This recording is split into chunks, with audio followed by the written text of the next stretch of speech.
And Uthman radiallahu ta'ala anhu, because of his leniency, would not crush that revolt.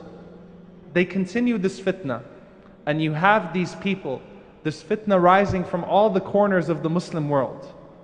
And Uthman radiallahu ta'ala anhu, because of his leniency, does not act harshly towards them, but instead he replaces governors as they request. And he acts towards them with softness, until they finally lay the house of Uthman radiallahu ta'ala anhu under siege. The children of the greatest Sahaba are guarding Uthman radiallahu ta'ala anhu, and Uthman is telling them, do not shed a drop of blood in my cause.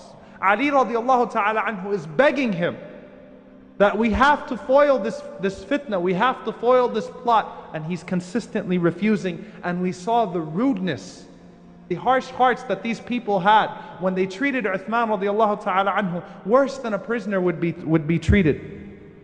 And they started to come closer and closer on his house, and they set his gate on fire.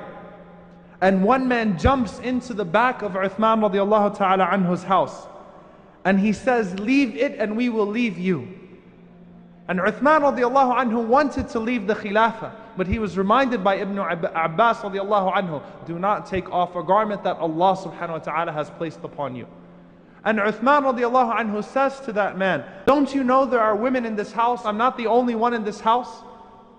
And that man became ashamed and he left there. Then the next incident that takes place is they started to throw stones in the house of Uthman radiallahu ta'ala anhu. And they started to try to pelt him with those stones. And Uthman radiallahu ta'ala anhu, he says outside of his window, don't you know that in this house there are others than me and you might harm them? They said, we didn't throw the stones at you. He said, then who threw them? They said, Allah subhanahu wa ta'ala threw them at you.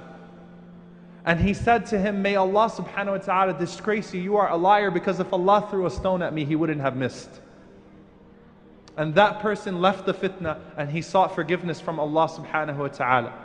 Then they started to decide upon who would murder him.